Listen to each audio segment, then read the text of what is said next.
Well, hello there. I'm so glad you found your way here tonight. Before we begin, I'd like you to do something for me. Nothing difficult. I'd just like you to get comfortable. Really comfortable.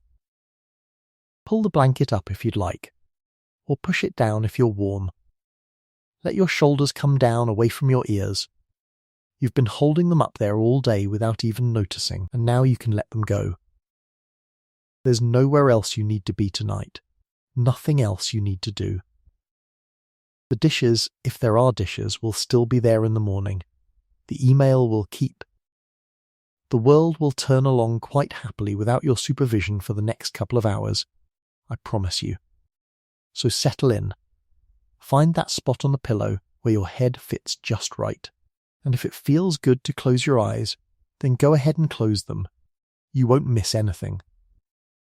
I'll describe everything as we go, gently, slowly, and you can simply follow along in the dark behind your eyelids. My voice will be right here with you the whole way, and if you drift off before the end, well, that's rather the point, isn't it? That would make me very happy indeed. Tonight I want to tell you a story. It's a true one, which I always think makes a story better, and it's a strange one, which makes it better still. It's a story about an object. A single object, small enough to hold in your two hands, that was pulled up out of the sea more than 100 years ago and that has been quietly baffling the cleverest people in the world ever since. It is, by any honest reckoning, about 2,000 years old, and it should not exist. Not the way it does. When people first understood what it truly was, they didn't quite believe it. Some of them still can hardly believe it. It is the sort of thing that, if you found it in a novel, you'd put the novel down and say, "No, that's too much, that couldn't be real." But it is real. You can go and see it.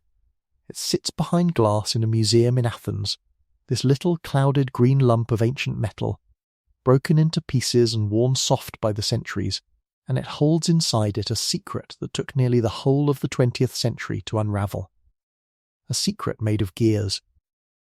Tiny, precise, interlocking bronze gears cut by hand by someone whose name we do not know. Someone who lived and worked and died more than 100 years before the birth of Christ. Someone who built, out of hammered bronze and pure imagination, a machine that could predict the movements of the heavens. We call it the Antikythera mechanism. And tonight, slowly and softly, with all the time in the world, I'm going to tell you everything about it. Where it came from. How it was found. How, for the longest time, no one had the faintest idea what they were looking at. And how, little by little, patient men and women with X-rays and microscopes and enormous scanning machines coaxed its secret out into the light. I'll tell you what it could do, which is genuinely astonishing. I'll tell you who might have made it, and I'll be honest with you about the parts we still don't know, because there are a great many of those, and the not knowing is, to my mind, the loveliest part of all. There's no hurry. We have hours ahead of us. Let's take them slowly. Let me take you back, first, to the place where it was found, because before it was a puzzle in a museum, it was a thing lost at the bottom of the sea. And to feel that properly, I want you to feel the sea. Picture the Aegean. That's the stretch of the Mediterranean that lies between Greece and Turkey, scattered all over with islands, hundreds of them, some large and green and full of towns, some no more than a bare knuckle of rock sticking up out of the blue. The water there is a particular colour. In the shallows it's a pale turquoise, so clear you can see your own shadow rippling on the sand far below. Further out it deepens to a blue so dark and rich it's almost purple, the blue of ink, the blue of the deepest part of an evening sky. And the light. The light over the Aegean has been praised by poets for 3,000 years, and they weren't exaggerating. It falls on the white rocks and the white houses, and it seems to make everything hum. Now imagine it at night. The sun has gone down behind the islands, and the sky has gone through all its colours, the orange and the rose and the deep violet, and now it's simply dark, and the stars have come out. And oh, the stars, out there on the water, away from any town, away from any light but the little lamps of the fishing boats. The whole dome of the sky is thick with them. The Milky Way lies across it like a river of milk spilled on black stone, which is of course exactly where its name comes from. The ancient people who sailed these waters knew every one of those stars. They had names for them and stories for them, and they steered their little wooden ships by them, night after night, from island to island, trusting the fixed and turning heavens to bring them home. I want you to hold that picture. The dark, warm water, the soft slap of small waves against a wooden hull, the enormous wheel of the stars turning slowly overhead, the way it has turned for all the millions of years before anyone was here to watch it, the way it will keep turning long after, because that turning sky is the heart of our whole story. That is what our little machine was built to capture.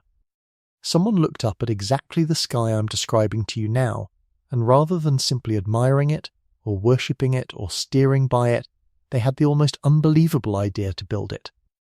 To build a small bronze model of the entire cosmos, and to make it turn, by hand, with the same patient mathematics that governs the real one. But I'm getting ahead of myself. Let's go back to the finding. Let's go back to the divers. There is a small island in the Aegean called Antikythera. You've probably never heard of it, and there's no reason you should have. It's tiny. It lies out on its own in the open water between the big island of Crete to the south and the very tip of the Greek mainland, the Peloponnese, to the north. It sits right in the middle of a wide and windy channel, a place where the sea can be rough and the current strong, a place ships have always had to pass through if they wanted to sail between the eastern Mediterranean and the west. For thousands of years, vessels loaded with grain and wine and marble and treasure passed by that little rock, and a good many of them, caught by the weather or the current or plain bad luck, did not pass by successfully. The seabed around Antikythera is a graveyard of ships. The name itself just means opposite Kythera. Kythera being a larger, better-known island a little way to the north. So Antikythera is in a sense the island that is merely across from somewhere else. The overlooked island. The one you pass on your way to a place with a name. I find something rather fitting in that, given that the object we're chasing spent most of its long life being overlooked itself. Now come with me to the spring of the year 1900. The very first year of the 20th century, there is a boat, or rather two small boats, making their way through these waters. Aboard are a crew of sponge divers, Greek men, most of them from the island of Silmi and the coast of what was then the Ottoman Empire in the far southeast of the Aegean. Sponge diving was their trade, and it was a hard and dangerous one. Real sea sponges. The soft ones people used before there was any such thing as a plastic sponge, grow on the seabed, sometimes quite deep down, and the only way to harvest them was to send a man down to cut them loose by hand. Let me tell you a little about these men, because I've grown very fond of them over the years, and I think you will too. They were tough. They had to be. In the old days, before there was any equipment at all, a sponge diver would strip naked, take up a heavy flat stone tied to a rope, the Greeks called it a scandalopetra, and hug it to his chest and simply jump over the side. The weight of the stone carried him straight down, fast into the cold and the dark, and there he would work, holding his breath, cutting sponges and stuffing them into a net until his lungs were screaming, and then he'd tug the rope and his crewmates would haul him and his stone back up to the light and the air. Down and up, all day long. It was a life that used men hard and often used them up. By 1900, some of them had newer equipment. A few had what they called the standard diving dress, a heavy canvas suit and a great round copper helmet with little windows in it, bolted at the collar, with an air hose running up to a hand cranked pump on the deck. This let a man stay down far longer and go far deeper than any breath holder could, but it brought its own terrible dangers they didn't fully understand yet. The bends. Decompression sickness. If a man stayed too deep too long and came up too fast, the very air dissolved in his blood would fizz back into bubbles inside him, like a bottle of something opened too quickly. and it could cripple him or kill him. Several of the men in our story would learn that lesson at a bitter cost. But we'll come to that. For now, picture them, a crew of divers and their captain, a man named Dimitrios Kontos, making their way home from the sponge grounds off North Africa, off the coast of Tunisia, heading back east and north toward home. And the weather turns against them. A hard wind comes up, the kind of wind that has wrecked ships in these waters since the beginning of time, and they can't make their crossing. So they do the sensible thing, the thing sailors have always done. They tuck themselves into the shelter of the nearest land to wait it out. And the nearest land is a little rocky point on the north side of Antikythera, a spot called Pinakekia. And while they're waiting there for the wind to drop, they think, well, we're here anyway, there might be sponges on the bottom. Let's have a look. So one of the divers goes over the side in his heavy suit and his copper helmet, down through the clear blue water, down into the deepening dark. His name, in most tellings, was Elias Stadiatis, and what he saw down there sent him scrambling back up to the surface as fast as he safely could, which was not, in truth, very safe at all. When they got his helmet off, he was babbling. He was frightened, genuinely frightened, and the story he told was a strange one. He said that down on the seabed 40-50 meters down, in the green gloom, there were bodies. A heap of dead people. Naked men and horses, he said, rotting on the bottom, arms and legs everywhere, a scene of drowned death. The Captain Kontos didn't believe him, or perhaps he half believed him, and wanted to see for himself.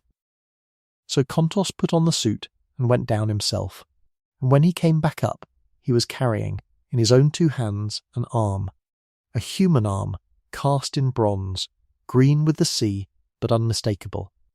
The hand, the fingers, the swell of the muscle, it was a piece of a statue. There were no dead men on the seabed. What the terrified diver had seen, in the murk, arranged in that eerie tumble, were statues. Ancient statues of bronze and marble, dozens of them, lying where they had fallen when the ship carrying them went down, to a man peering through a little glass window in a copper helmet, in the dim green light of 50 meters of water. A field of naked bronze figures and marble horses would indeed have looked, at first glance, exactly like a battlefield of the drowned dead. But they were art. They were treasure. The divers had stumbled, entirely by accident, sheltering from a storm, onto one of the greatest ancient shipwrecks ever found. Isn't that a lovely thing when you turn it over? They weren't looking. They weren't archaeologists. They were tired working men trying to get home, waiting out bad weather, hoping to pick up a few sponges to make the delay worthwhile. And the sea, which had hidden this thing for 2,000 years, chose that afternoon. And those particular men to give up a corner of its secret. If the wind had blown from another direction, if they'd sheltered on the other side of the island, if that one diver had gone down 100 meters to the left, the wreck might still be lying there undisturbed in the dark to this very day. So much of this story turns on chance like that. Keep it in mind. It comes up again and again. Let's pause there for a moment. Let yourself sink a little deeper into the pillow. We've got our divers, we've got our storm, we've got our sheltering boat, and our field of drowned statues glimmering on the seabed. There's no rush at all to get to what happens next. Just rest here a while in the blue-green water with me, and when you're ready, we'll go on. Now the divers were poor men, and they were honest men, and what they did next tells you something about them. They didn't simply strip the wreck of whatever they could carry and sell it quietly. They finished their season, and they took their bronze arm home, and word of it made its way, as word does, to people in Athens who would care very much about a thing like that. Within a few months, the discovery had reached the Greek government and the archaeologists of the day, and it was decided that a proper effort should be made to recover whatever was down there. And crucially, the sponge divers themselves, Kontos and his men, were hired to do the recovering. They were, after all, the only people in the world who could. There were no scuba tanks in 1900. There were no research submarines. If you wanted to reach something 50 meters down on the seabed, you needed men who could put on a copper helmet and go. and there were precious few of those, and these were among the best. So began the very first major underwater archaeological excavation in history. That's worth saying plainly, because it's true and it's remarkable. Before Antikythera, no one had ever systematically recovered ancient treasures from a deep shipwreck. This was the beginning of the entire field, and it was carried out not by scholars in the water. The scholars stayed up on the boats, more or less helplessly, since they couldn't dive, but by these hardy, uneducated, extraordinarily brave sponge divers working at the very edge of what a human body can survive. I want you to imagine what that work was actually like, because it was brutal. The wreck lay in about 50 metres of water. That is deep. That is far deeper than any sport diver today would go without special training and special gas mixtures. At that depth, working in those heavy suits, a man could only stay down for a few minutes at a time before he had to begin the slow journey back up. The water was cold and got colder as you sank. The light faded to a dim green twilight, and all around, half buried in the silt, were these enormous, heavy, waterlogged objects, life-sized bronze statues, great marble figures weighing hundreds of pounds, that had to be wrestled loose, roped up, and hauled to the surface by main force. The men worked through the year 1900 and into 1901. And they paid for it. This is the part that hurts to tell. They didn't understand decompression sickness. Almost no one did then. And so they pushed too hard, went too deep, came up too fast, dove too many times in a day. One of the divers died. 2 more were left paralysed, crippled for the rest of their lives by the bends, by those cruel little bubbles of nitrogen fizzing in their blood and their spines. These men gave their bodies, and one of them gave his life, to bring up treasures for a nation and for a science that barely existed yet. I always feel that when we stand and admire the beautiful bronzes in the museum, or peer at our little clouded machine behind its glass, we owe a quiet thought to those men, to the one who didn't come home, and the 2 who never walked easily again. They are part of the story too. They are, in a real sense, the reason we have any story at all. And what did they bring up through all that danger? Wonders. Genuine wonders. There was the bronze arm, of course, the very first piece. And then more.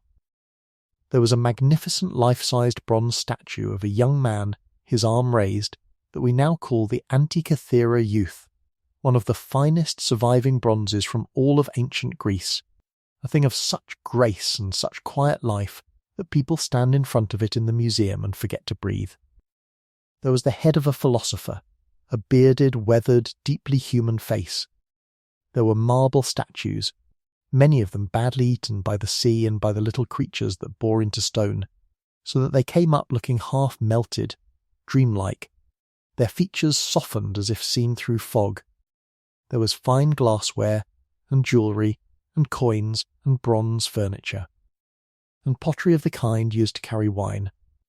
It was, altogether, the cargo of a great merchant ship, a ship that had been carrying a fortune in Greek art and luxury goods somewhere across the sea when it met its end on the rocks of Antikythera. From the coins and the pottery and the style of the statues, scholars have since worked out roughly when the ship went down. It was sometime in the 1st century before Christ, most likely somewhere around 60 or 70 years before the year 1, give or take. To put that in a frame you can feel, this ship sank while Julius Caesar was a living man walking around Rome.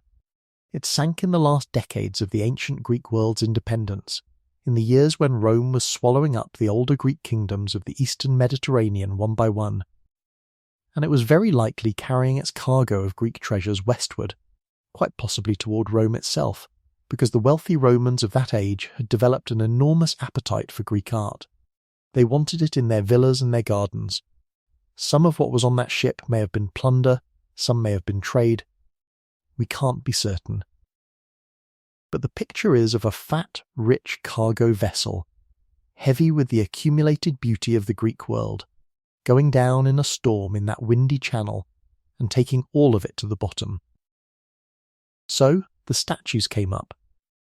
The treasures came up. They were carried to the National Archaeological Museum in Athens, cleaned and catalogued and admired, and the excavation, its terrible cost counted, came to an end. The world had a magnificent new hall of ancient Greek art, and everyone was very pleased. Let me pause here and take you inside that museum for a moment, because the back rooms of a great museum are among the most restful places I can imagine, and I'd like to walk you through them, slowly, in the quiet. Out front, of course, there are the grand galleries, all marble floors and high ceilings and glass cases lit just so, where the beautiful bronzes stand for the public to admire. But behind those galleries, out of sight, there is another world. The storerooms, the workshops, the long quiet corridors lined with shelves and cabinets and drawers. This is where the real patient work of a museum happens, and where a great many treasures spend most of their lives, waiting their turn to be studied or cleaned or displayed. Imagine those storerooms, the cool, still air kept at a steady temperature to protect the fragile old things, the soft, even light, the rows of wooden and metal cabinets, each drawer holding some fragment of the past, a broken pot, a scrap of ancient glass, a coin worn smooth, a piece of carved stone, the faint smell of old wood and old metal, and the particular cleanness of a place kept carefully dust-free. And the quiet. Oh, the quiet of a museum storeroom, especially at night, after everyone has gone home. The kind of deep, cushioned silence where you can hear your own heartbeat, where the centuries seem to gather close around you, where all these old surviving things rest together in the dark, keeping each other company. It's in a room like that, on a shelf like that our little lump spent its first uncelebrated decades. Set aside, overlooked, resting quietly among the other odds and ends, its secret gears sleeping inside it, patient as ever, waiting for its moment to come. There's something so peaceful about that image, the treasure that doesn't know it's a treasure, resting unnoticed in the cool dark, in no hurry at all to be understood. And I want you to hold that peacefulness, because it's exactly the feeling I want to give you tonight. The feeling of resting, quietly, in a safe, cool, dark place, with no demands upon you, no need to prove your worth, no urgency at all, just resting, being kept safe, letting the long, slow time flow past. The lump did that for 50 years and more. You can surely do it for one night, and in among all of that treasure, almost unnoticed, resting on its shelf in the cool, quiet dark, was a lump. Here is where I want you to slow right down with me, because this is the quiet hinge on which the whole story turns. Among the beautiful bronzes and the dreamlike marbles, the divers had also brought up, or it had come up tangled with something else, we're not entirely sure, a shapeless mass of corroded bronze and wood, a green-black lump, roughly the size of a large book or a small shoebox, encrusted, calcified, utterly unpromising. It looked like nothing. It looked like a piece of rubbish the sea had chewed on for 2,000 years. Next to a life-sized bronze youth of heartbreaking beauty, who would give it a second glance? It was set aside with the other odds and ends, the broken and the unidentifiable, and more or less forgotten. It sat in the museum, this ugly lump, and the world got on with admiring the pretty things. And then it did something rather helpful. As it dried out, in the museum, over the following months, the lump began to crack. The wood in it and the corrosion holding it together shrank as the seawater left it, and the whole mass split apart into several pieces. And when it split, someone happened to look closely at the fresh broken surfaces, and in the green corroded metal exposed by the cracking, they saw of all things gear wheels, little toothed wheels of bronze, and inscriptions, faint Greek letters, worn but real, engraved on the metal. Now, put yourself in that moment. It's the year 1902. You are a Greek scholar in a museum, and you are holding a corroded lump that came off a 2,000-year-old shipwreck, and it has unmistakably precision gear wheels inside it. Small ones, many of them it seems, gears with fine, evenly cut triangular teeth. This should not be possible. Do you see why? Everything we thought we knew about the ancient world said this could not be. Gearing of that kind, fine, precise, interlocking toothed wheels, the guts of a real mechanism, was, as far as anyone knew, an invention of a much, much later age. The kind of geared clockwork you'd expect to find inside, say, a medieval European cathedral clock, or the works of a Renaissance astronomer. That level of mechanical sophistication was supposed to belong to the second 1,000 years after Christ, not to the century before him. Finding it in an ancient Greek shipwreck was, honestly, a little like reaching into a Roman tomb and pulling out a pocket watch. It didn't fit. It couldn't fit. And so, for a long time, a great many perfectly sensible people simply didn't know what to do with it. Some early scholars looked at it and were amazed and wrote about it. One Greek scholar, an archaeologist and government minister named Valerios Stais, is generally the one credited with first spotting those gears in the broken lump, and he understood at once that it was something extraordinary, some kind of instrument, some kind of astronomical device, a clock of some sort. But others were sceptical, even dismissive. It was too strange. Perhaps, some suggested, it wasn't really as old as the rest of the wreck. Perhaps it had fallen into the sea much later and simply come up mixed with the ancient cargo by mistake. That would be so much tidier, wouldn't it? So much more comfortable.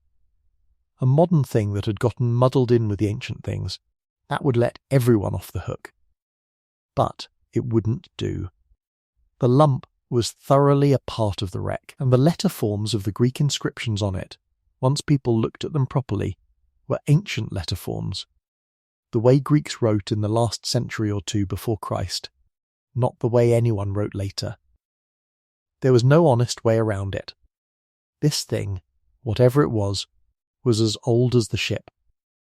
It had been made by ancient Greek hands, and it had gone down with the ship in that storm 2,000 years ago, and it contained precision gears, and there, more or less, the matter rested for the better part of 50 years. Let that sink in with you a moment. 50 years. Half a century.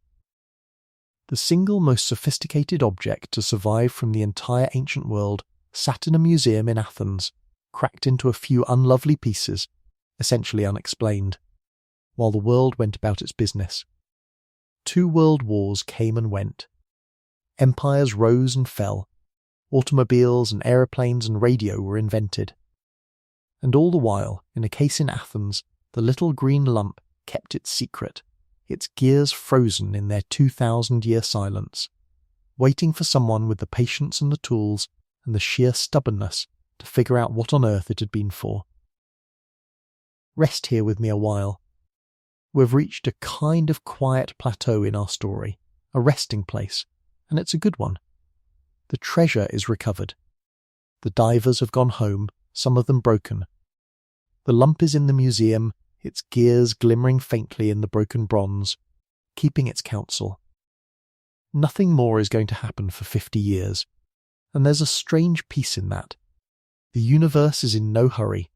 The gears have waited 2,000 years, they can wait 50 more. And you tonight are in no hurry either. Let your breathing go slow and even. In and out. There's nothing to solve tonight. We're just going to keep company with this old mystery, you and I, and let it carry us gently towards sleep. Let me use this quiet stretch to tell you a little more about the world that made our mysterious object. Because to feel the wonder of it properly, you need to feel the world it came from. How much those ancient people knew, and how much they didn't. And just how astonishing it is that anyone among them should have built a machine like this. The people who made the Antikythera mechanism were Greeks of the Hellenistic age. That's the name we give to the world that came after Alexander the Great, the 3 centuries or so between Alexander's death and the final rise of the Roman Empire. Alexander, you may remember, had conquered an enormous swath of the world, from Greece all the way to Egypt and Persia and the edge of India.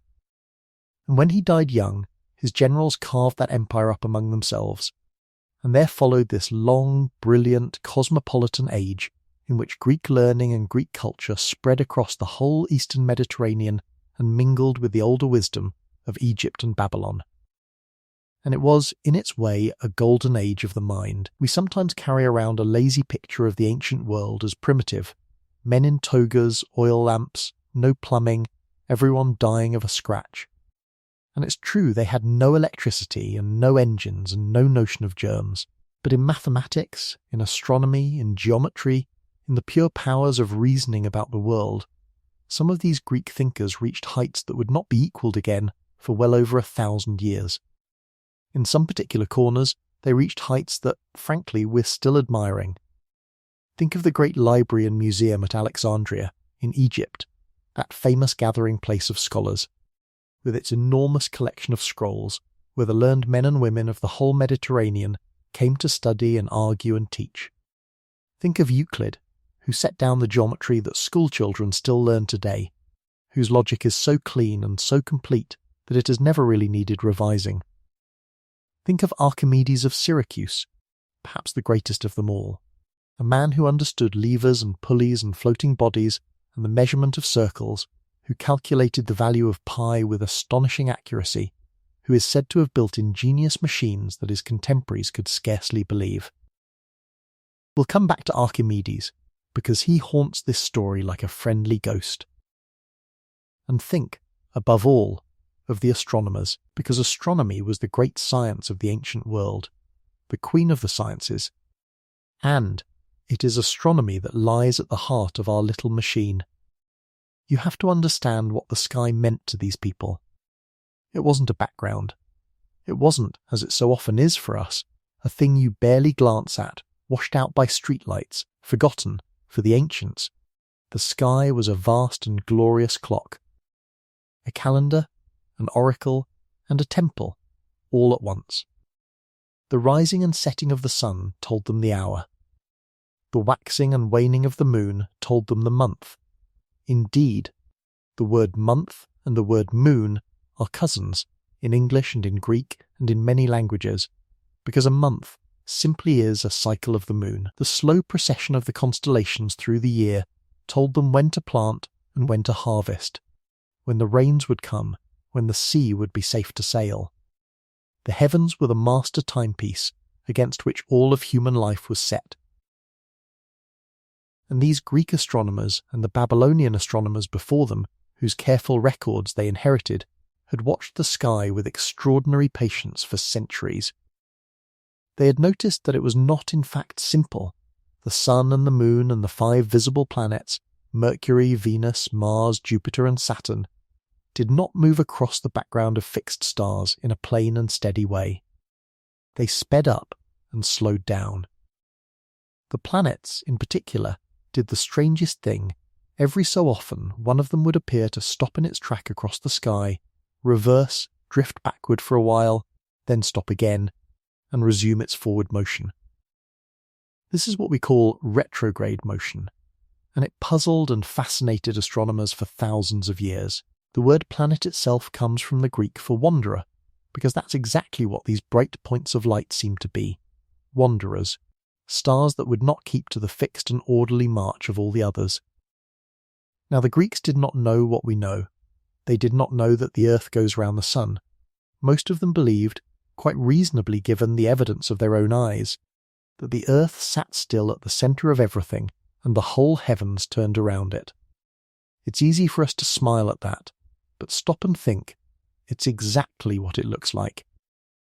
The ground beneath you feels perfectly still. The sun and stars visibly wheel overhead. To believe the earth is the fixed centre is the most natural thing in the world, and it took humanity a very long time and a great deal of cleverness to see past it. There was, it's worth saying, at least one ancient Greek, a man named Aristarchus of Samos, who did propose that the earth goes around the sun more than 1,700 years before it became the accepted view. But his idea did not catch on. It seemed to contradict common sense and common observation, and it was set aside. So the Greek astronomers, working with an earth-centered picture, faced a genuinely hard problem. They could see that the heavenly bodies moved in complicated ways speeding and slowing and looping backward, and yet they were convinced. This is the deep and beautiful faith at the root of Greek science. They were convinced that underneath all this apparent complication, there had to be order. There had to be number. There had to be a pattern you could capture with geometry and arithmetic, a hidden clockwork governing the whole magnificent show. And they set themselves, generation after generation, to find it, to take the messy, looping, wandering dance of the heavens and reduce it to a set of circles and cycles and numbers that a human mind could hold, and predict, and even, and here is the astonishing leap, even build. That is the intellectual world our object was born into. A world that looked up at the turning sky every single night, that believed with all its heart that the sky was governed by discoverable number, and that had, in its astronomers and its mathematicians and its master craftsmen, just barely enough knowledge and just barely enough skill to attempt the almost blasphemous thing, to build the heavens in miniature in bronze and hold them in your hands. Take a slow breath now, and let all of that settle. The turning sky. The patient watchers. The faith in hidden number, because the next time we look at our little green lump, we're going to start to understand what it really is. And I want you to feel the full weight of the wonder when we do. But there's no hurry. Rest a moment here in the ancient world, under that thick blanket of stars, with the astronomers keeping their long watch. I'll be right here when you're ready to go on. Now let us come back to the lump. Let us come back to the museum in Athens, and to the middle of the 20th century, and to the first man who truly doggedly set about cracking its secret. His name was Derek de Solla Price. He was a physicist and a historian of science, English-born, and he had exactly the right sort of mind for this, a mind that loved old machines and old ideas and the meeting places between them. He first encountered the Antikythera fragments in the 1950s, and where others had glanced and turned away, he could not let it go. Here was this thing, these few cracked pieces of geared bronze sitting in the museum, still fundamentally unexplained after half a century. And Price decided he was going to explain it. The trouble, of course, was that you couldn't just take it apart. It wasn't a working machine you could open up and study. It was a corroded, calcified, fragile ruin, its bronze gears fused and frozen and hidden inside layers of 2,000-year-old crust. The gears were mostly not visible at all. They were buried inside the fragments, locked in the corrosion, and there was no way to see them with the naked eye. If you tried to physically dig them out, you would destroy the thing entirely. So how do you look inside a sealed, precious, ancient object without opening it? Price's great insight, and it seems obvious to us now, but it was clever then, was to use X-rays. The same rays a doctor uses to see the bones inside your body without cutting you open, Price would use to see the gears inside the mechanism without breaking it apart. Bronze is denser than the corrosion around it, just as your bones are denser than your flesh, and so on an X-ray photograph the hidden gear wheels would show up as ghostly pale shapes against the darker background, their teeth and their spokes suddenly visible after 20 centuries of hiding. It took years. Price worked at it, on and off, for the better part of 2 decades. He studied the fragments, he took measurements, and eventually, working with a Greek radiographer, he had X-ray and gamma-ray images made of the pieces. And slowly, ghost by ghost, the machine began to reveal itself. And what he saw astonished him all over again. Because it was not a simple thing. It was not a single gear or two turning a pointer. Inside those few small fragments were the remains of dozens of gear wheels.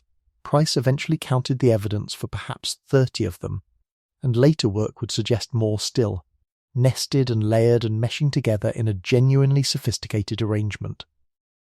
There were large gears and small gears. There were gears mounted on other gears, and most astonishing of all, there appeared to be, in one part of the mechanism, a train of gears arranged to produce a kind of differential motion, one rotation being derived from the difference between 2 others. That is a subtle and advanced idea. That is the sort of thing you find in the workings of a modern machine. In 1974, Price published a long and careful study of the mechanism, and he gave the world its first real, worked-out theory of what the thing had been, and his conclusion was breathtaking. This, he said, was a calculating machine, a mechanical computer, in the old and literal sense of that word, a device that computes, that works out an answer through the turning of its parts. Specifically, he argued, it was a machine for computing the positions and motions of the heavenly bodies. It was a model of the cosmos, made of gears. You would turn a handle on the side, and inside the whole intricate train of wheels would turn together, each at its own carefully calculated speed, and pointers on the faces of the machine would move to show you where the sun and the moon and the stars stood in the sky, for any date you chose, past or future. Sit with that a moment, because it really is a staggering claim, and Price was essentially right.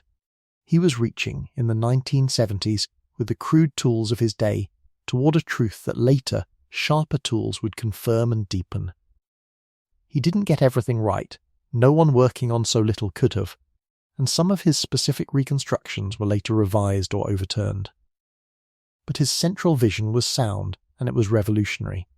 He looked at that lump of corroded bronze and he saw, correctly, that some ancient Greek had built a geared mechanical model of the universe, an analog computer of the heavens, a thing that had no known equal for over 1,000 years afterward.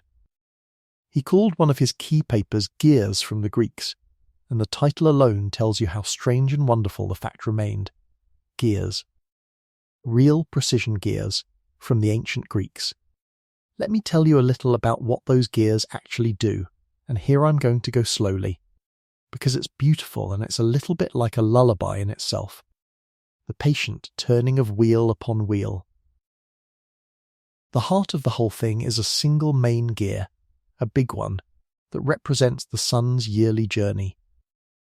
You turn the handle, and this main gear turns, and one full turn of it stands for one full year, one complete circuit of the sun around the sky, one cycle of the seasons. So far, so simple. That's just a calendar. But now the cleverness begins. That main gear is connected, through its teeth, to other gears, and those to others still, and each connection changes the speed. A big gear turning a small gear makes the small one spin faster. A small gear turning a big one makes the big one turn slower. By choosing the number of teeth on each wheel just so, 38 teeth here, 127 there, 64 somewhere else, the maker could set up any ratio he liked between the turning of one wheel and the turning of another. And that is the whole secret, really. That is the deep, simple, gorgeous idea at the root of the entire machine. Every cycle in the heavens is just a number. This many days to a month, this many months to a year, this many years until the pattern of eclipses repeats. And every gear ratio is also just a number. This many teeth driving that many teeth. So if you know the numbers of the heavens, and you are clever and patient enough, you can build gears whose numbers match them. You can make a little bronze wheel that turns exactly as fast, in proportion, as the moon goes around the earth. You can make another that turns exactly as fast as the pattern of eclipses drifts. You can, with enough wheels, capture the whole turning sky in a box, and make it turn in your hands, obedient to the same eternal arithmetic that turns the real one overhead. I find that idea genuinely moving, and I hope, drifting there in the dark, you feel a little of it too.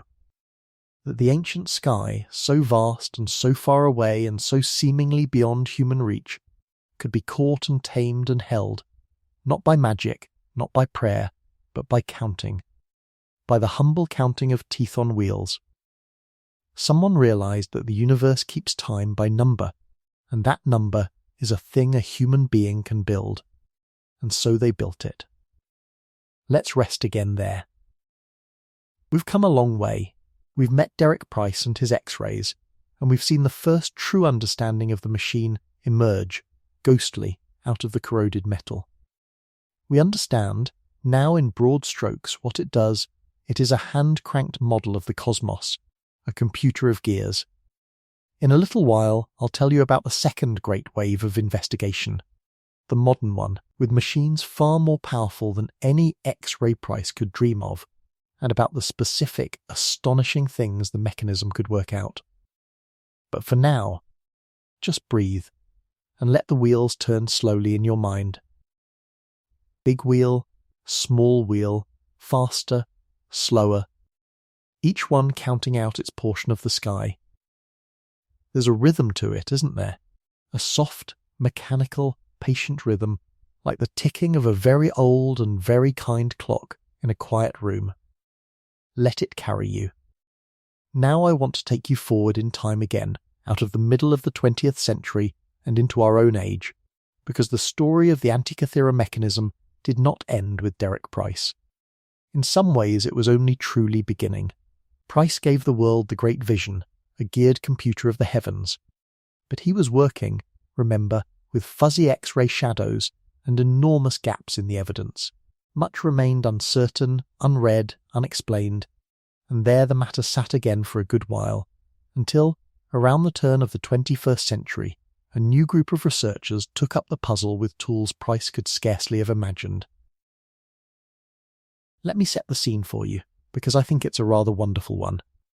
Picture a coming together of very different kinds of people, all bent on the same old lump of bronze. There were astronomers who understood the sky the machine was built to model. There were historians of ancient science who could read the worn Greek inscriptions and knew the intellectual world the maker came from. There were mathematicians who could work out what gear ratios would produce what motions. And there were engineers, including, marvellously, people from a great industrial company that built machines for looking inside solid objects. Machines used ordinarily to check for hidden flaws in things like aircraft parts and turbine blades. These various minds pooled their talents in what came to be called the Antikythera Mechanism Research Project, and they went at the old puzzle with the full force of modern technology. The centerpiece of their effort was a truly enormous machine. Price had used X-rays, which give you a flat shadow picture, like a single photograph of the inside of something, useful, but limited. Because everything is squashed onto one plane, and layers of gears overlap into a confusing tangle. What the new researchers used instead was something far more powerful, a technique called computed tomography, or CT scanning. You may have heard of it, or even had it done, in a hospital, where it's used to make detailed three-dimensional pictures of the inside of the human body. A CT scanner doesn't just take one X-ray, it takes hundreds, from every angle all the way around the object, and then a computer stitches all those views together into a full three-dimensional model. You can then take that model and slice through it, on a screen wherever you like, peeling away layer after layer, looking at any single gear in isolation, measuring its exact size, even counting its individual teeth, one by one, all without ever laying a finger on the fragile ancient metal. The machine they built and brought to Athens for this, for it was too precious to move the fragments far, so the scanner came to them, was a colossal thing, a custom-built X-ray tomography system, weighing many tons, capable of peering through solid bronze and rendering its hidden structure in exquisite detail. Imagine wheeling this enormous modern beast of a machine up to a few small, cracked, unremarkable-looking greenish lumps in a museum. Lumps that, to an ordinary passerby, would look like nothing at all, and training all that power upon them. To read the mind of a craftsman who died 2,000 years ago. I love that image. The vast modern machine, humming and whirring, bent entirely to the task of understanding one small ancient one. Two computers, if you like, separated by 20 centuries, meeting at last. And it worked. Oh, how it worked. When the scans came back, the researchers could see, for the first time in 2,000 years, the interior of the mechanism in stunning clarity. They could count the teeth on gears that no human eye had seen since the ship went down. They found gears Price had never known were there. They resolved arguments that had gone on for decades. And best of all, this is the part that gives me chills every time. The scanning revealed writing. Thousands of hidden Greek characters engraved on the plates and dials of the mechanism that had been utterly invisible, buried in the corrosion, for the whole of modern history. The CT scans could see through the crust to the letters beneath and suddenly there were thousands upon thousands of tiny ancient words to be read. A user's manual, in effect. An instruction text engraved right onto the device, explaining, in the maker's own words, what its various dials and pointers showed. Think of that. For over 100 years since the divers brought it up, and for 2,000 years before that, this thing had been trying to tell us what it was. The explanation was written right on it, in plain ancient Greek. We simply couldn't see the words, because they were hidden under the wounds of time. And then, with a machine the size of a small room, we finally could. The object spoke. After all that silence it spoke, and told us in careful engraved letters exactly what it had been made to do. So let me tell you what it said. Let me tell you at last what this beautiful, impossible machine actually did. And I'll go slowly, dial by dial, because each one is a small marvel on its own. On the front of the mechanism, for it was a box, roughly the size of a large book or a mantel clock, made of wood and bronze, with dials on the front and on the back. On the front there was a great circular dial. And around this dial ran 2 scales. One was a ring marked with the 12 signs of the zodiac, the familiar band of constellations through which the sun and moon and planets appear to travel, the ram, the bull, the twins, the crab, and so on, all the way around. And outside that, another ring marked with the days of the Egyptian calendar, the 365 days of the year. Across this front dial swept one or more pointers, and as you turned the handle on the side of the box, these pointers moved. One showed the position of the sun against the zodiac, where in the sky the sun stood on any given day. Another showed the position of the moon. And here's a particularly delightful detail. The moon pointer didn't just show where the moon was. It carried a little rotating ball, half silver or light and half dark, that turned to show the phase of the moon, whether it was full or new, or a slim crescent, or half lit. A tiny mechanical moon, going through its phases in your hands, in perfect step with the real one in the sky. And the moon's motion, in that machine, was cleverer than you might expect. The ancient astronomers had noticed, and this is a subtle thing to have noticed, that the moon does not move across the sky at a perfectly steady pace. Sometimes it moves a little faster, sometimes a little slower, over the course of its monthly circuit. We understand now that this is because the moon's orbit around the Earth is not a perfect circle, but a slight oval. So the moon speeds up when it's nearer to us and slows when it's farther away. The Greeks didn't describe it in quite those terms, but they had captured the effect, the observed speeding and slowing, and astonishingly, they had built it into the machine. They did it with a marvellous little arrangement of 2 gears, one mounted slightly off-centre on the other, with a small pin and slot connecting them, so that as they turned, the pin was carried a little faster and then a little slower, mimicking the moon's own varying pace. It is a genuinely ingenious piece of engineering, a way of turning steady rotation into varying rotation, and its presence in a 2,000-year-old device is one of the things that most amazes the engineers who study it. They did not merely model the moon, they modelled its irregularity, its little imperfection, with a mechanism perfectly suited to the task. So that is the front of the box, a living map of the sky, showing the sun and moon moving through the zodiac, the moon showing its phase, all of it turning together at the crank of a handle. Now let us turn the box over and look at the back, where things get even more remarkable. On the back there were 2 large dials, and unlike the round dial on the front, these were spirals, long grooves winding round and round, several turns each, like the groove on an old record. And a pointer would follow the spiral around, working its way from the outer edge gradually inward, turn by turn, tracking the passage of many years. The upper spiral on the back was a calendar of a special and clever kind. It tracked something called the Metonic cycle. Let me explain that gently, because it's lovely once you see it. The trouble with keeping a calendar in the ancient world was that the 2 great natural clocks, the year set by the sun and the month set by the moon, don't fit neatly together. A year is not a whole number of moon months. 12 moons come up a bit short of a year, 13 moons run a bit long.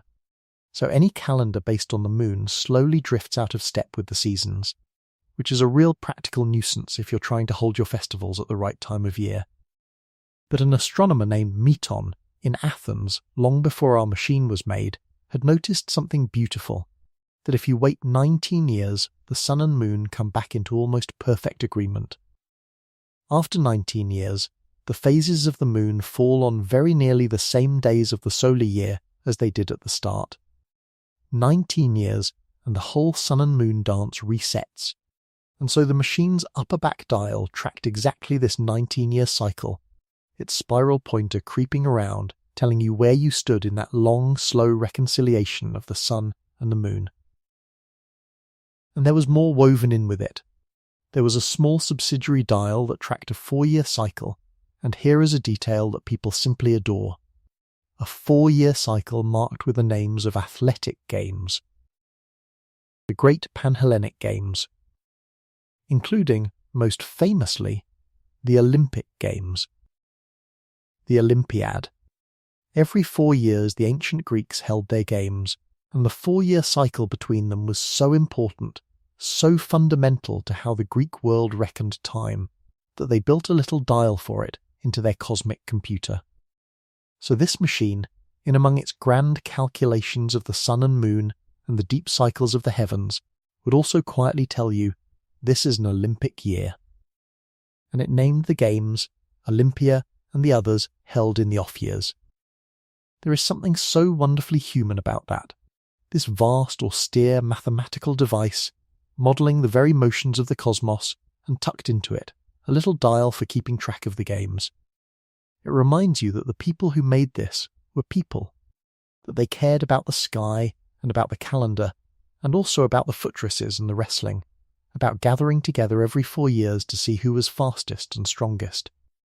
The whole warm, ordinary human world is in there, alongside the stars. And then the lower spiral on the back. The lower spiral was to my mind the crown of the whole thing, because the lower spiral predicted eclipses. Let me slow right down for this, because it's the part that most makes people say those words, that no one can quite explain it, that it shouldn't be possible. An eclipse, as you know, is when the sun or the moon goes dark. A lunar eclipse is when the Earth's shadow falls across the full moon, and the moon, over an hour or two, slides into darkness and often turns a deep coppery red.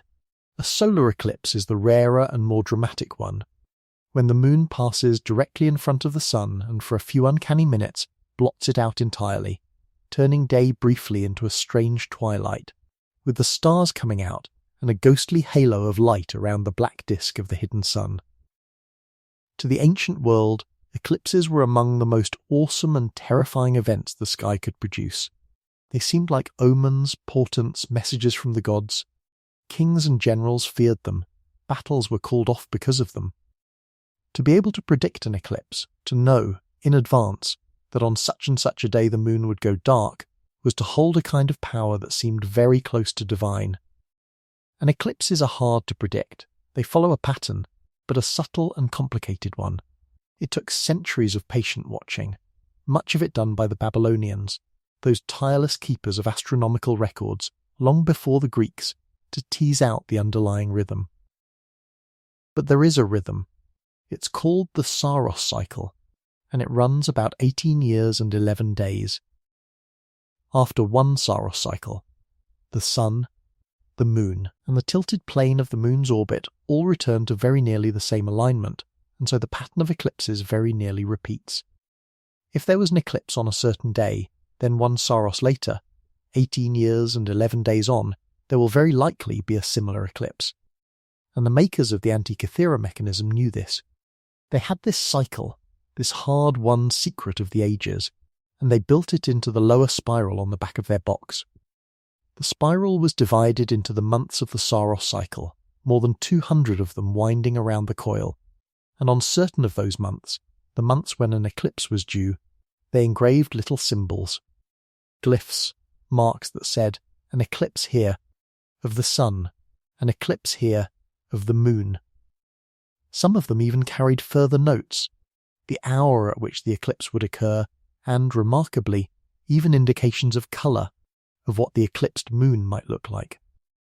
You would turn the handle and the pointer would creep around the Saros spiral, and it would carry you to a month bearing one of those little marks, and the machine would be telling you across 2,000 years, on this day, the moon will go dark. The sun will be eaten. Be ready. Just think about that. Think about holding a small bronze box in your hands in the ancient world under those thick, unpolluted stars, and turning a handle, and having the box tell you correctly that on a day still years in the future, an eclipse would come.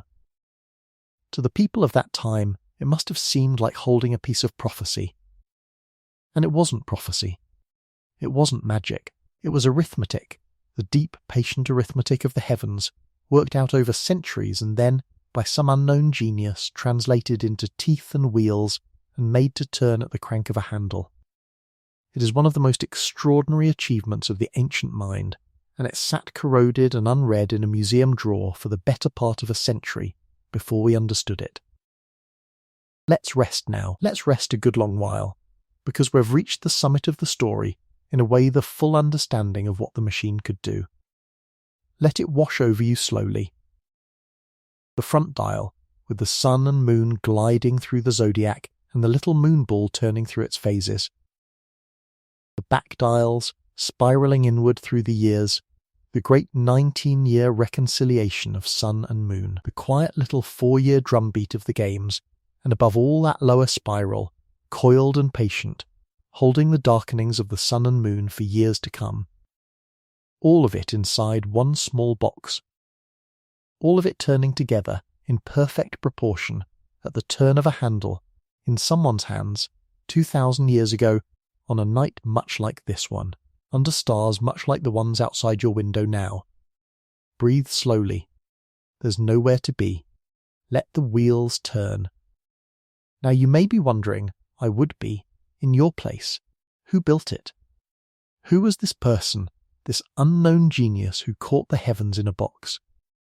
And that is one of the loveliest open questions in the whole story, because the honest answer is, we don't know. We truly don't know, but we have some wonderful guesses, and I'd like to walk through them with you, softly, the way you might turn over the possibilities of a mystery while you're falling asleep, not needing to solve it, just enjoying the turning.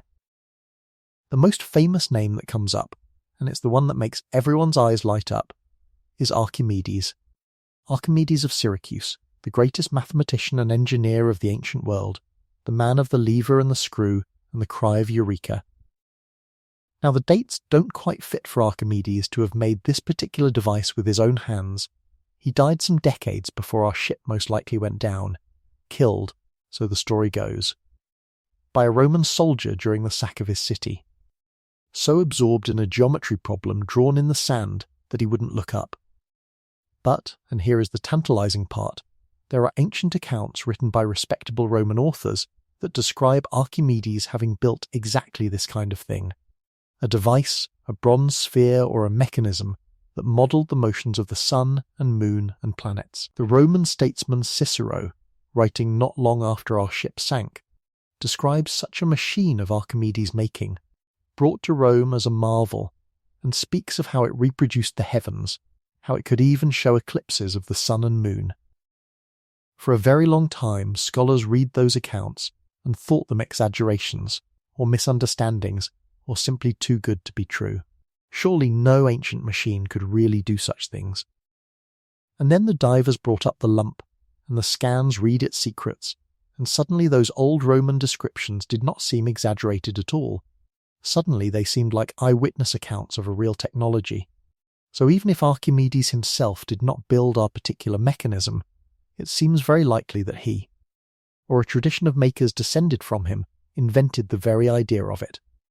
The machine in the museum may be a grandchild, so to speak, of a device first dreamed up by Archimedes a century or two before. Another name that comes up is Hipparchus.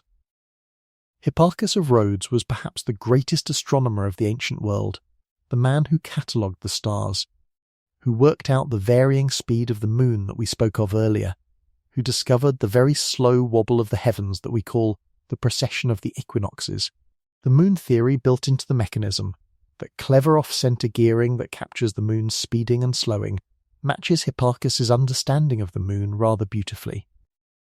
Hipparchus worked on the island of Rhodes, in the southeastern Aegean, and this has made some scholars think the mechanism itself may have been made on Rhodes, in a workshop steeped in Hipparchus's astronomy, perhaps by craftsmen who knew his work or even knew the man himself. Rhodes was famous in the ancient world precisely for this sort of thing, for its astronomers, and for the ingenious mechanical devices its craftsmen produced. A machine like ours would have been very much at home there. And there is a third possibility, gentler and less glamorous, but perhaps more likely than any single famous name, that the mechanism was the product not of one genius, but of a whole tradition. That there was, somewhere in the Greek world, on Rhodes, or in one of the other great centres of learning, a workshop, or a lineage of workshops, that specialised in building these astronomical machines. That this was, in other words, not a one-off miracle, but a craft, handed down from master to apprentice, refined over generations. That our mechanism, far from being the only one, was simply the one that happened to go down on a ship in a storm and happened to survive in the seabed and happened to be found. That there may have been others, many others, now lost to us forever, dissolved in the sea or melted down for their bronze or simply crumbled to nothing in the 2,000 years since. Let me linger on Archimedes a moment longer, because he's such good company in the dark, and because his part in this story is so quietly astonishing. Here was a man who lived in Syracuse, on the island of Sicily, in the 3rd century before Christ, well over 2,000 years ago, and the things attributed to him almost beggar belief. He is said to have worked out the principle of the lever so thoroughly that he declared, "Give me a place to stand and I will move the earth." He understood buoyancy, why things float and sink, and the famous story goes that the insight came to him in his bath, and he was so delighted that he leapt up and ran through the streets crying Eureka, which simply means, "I have found it." He designed war machines to defend his city, machines so effective that the besieging Romans came to dread them. He calculated the value of pi more accurately than anyone before him. He devised a way of writing enormous numbers, larger than anyone had thought to name. And, according to those Roman accounts we spoke of, he built at least one machine.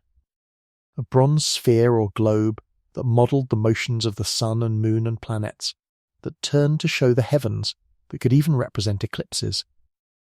When Cicero wrote about this device, more than a century after Archimedes' death, he described it as a wonder, a thing that seemed almost to hold the mind of its maker inside it. And for the longest time, as I said, scholars gently doubted those accounts. It seemed too much. A machine that models the heavens, made in the 3rd century before Christ? Surely Cicero was embroidering, or half-remembering, or repeating a tale grown taller in the telling. And then the sea gave up our lump, and the scans read its gears, and all at once Cicero's account stopped sounding like a tall tale and started sounding like a memory of something real.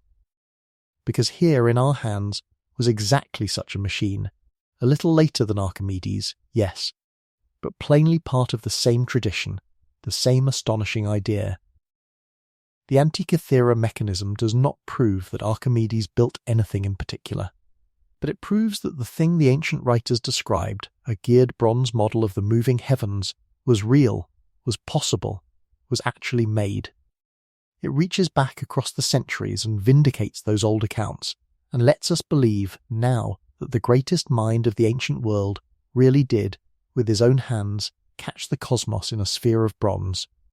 I find that a wonderful thing to believe as I'm drifting off, that the stories were true, that the ancient genius was real, that the marvels were not exaggerated after all.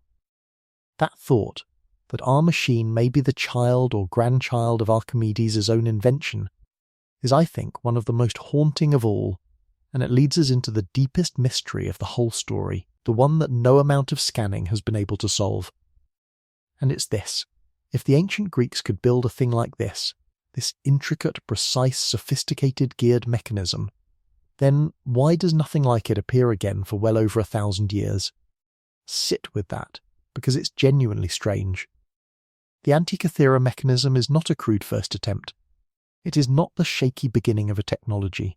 When the engineers study it, they see a mature, confident, refined piece of work, the sort of thing you get after long practice, not the sort of thing you get on the first try. And yet, after this, the trail goes cold. The Roman world that swallowed the Greek world did not, so far as we can tell, carry this technology forward. The fall of the Western Roman Empire, the long centuries that followed, nothing. Geared mechanisms of this complexity do not reappear in the surviving record until the great astronomical clocks of medieval Europe and the sophisticated geared astronomical instruments of the medieval Islamic world more than 1,000 years later. 1,000 years. Between the Antikythera mechanism and its nearest known descendants lies a gap wider than the gap between us and the Norman conquest. It is as if someone had built a working steam engine in ancient times, and then the whole idea had simply vanished, and no one built another for a millennium. Why? Why the long silence? And here, I have to be honest with you. Because you deserve honesty even as you drift towards sleep, we don't really know. There are guesses, of course, and reasonable ones. Perhaps these machines were always terribly rare and terribly expensive, the work of a handful of masters, made for a handful of wealthy patrons, never widespread enough to leave much of a mark or to survive in numbers. Perhaps the knowledge was concentrated in just a few workshops, and when those workshops were destroyed or those masters died without passing on their craft, the whole tradition was simply extinguished, the way a candle goes out. Perhaps much was made of bronze, and bronze is valuable, and broken machines get melted down and recast into other things, so that the physical evidence was recycled out of existence. Perhaps there were others, and they're still out there, in the sea, in the ground, waiting, the way ours waited. We may yet find another. Wouldn't that be something? But the plain fact remains, and it is one of the great quiet puzzles of history. A civilization reached a peak of mechanical ingenuity, built a computer of bronze that modelled the heavens, and then that particular flame guttered and went dark, and humanity would not climb back to that height for 1,000 years and more. It's not a story of steady progress, of one clever thing leading always to the next. It's a reminder that knowledge is fragile, that things can be known and then unknown, that a civilization can hold a marvel in its hands and then let it slip away, so completely that when we find it again, we can scarcely believe our own eyes. I don't find that a frightening thought, oddly enough, lying here in the quiet of the night. I find it a strangely tender one. It makes the mechanism feel less like a cold curiosity and more like a message. A message in a bottle, flung into the sea 2,000 years ago by people who wanted to understand the heavens, and who understood them far better than we ever gave them credit for. The bottle sank. It drifted on the seabed for 20 centuries, and then it washed up, in our own time, into our hands, and we finally learnt to read it. And what it says is, we were here. We looked up at the same stars you look up at. We loved them, and we studied them, and we were cleverer than you knew. Remember us. Let's rest again now. Let's let the great questions settle into the dark where they belong. There's no need to answer them tonight. Who built it? We don't quite know. Why it stands so alone in history? We don't quite know that either. And there's a deep peace, I think, in being allowed not to know. In letting a mystery simply be a mystery, and be beautiful, and rock you gently towards sleep. Breathe slow. Let it be. Now, while you're resting there, let me circle back and fill in some of the softer, slower parts of the story, the sensory parts, the human parts, because I promised you we'd take our time, and because these are the things that are lovely to sink into as the night deepens and sleep draws near. Let me take you back down to the seabed, to the wreck itself, and let me tell you what it's like down there, because divers have gone back to the Antikythera wreck many times over the years, in the 1950s with a famous ocean explorer, and again in our own century with modern equipment, and their descriptions are worth savouring.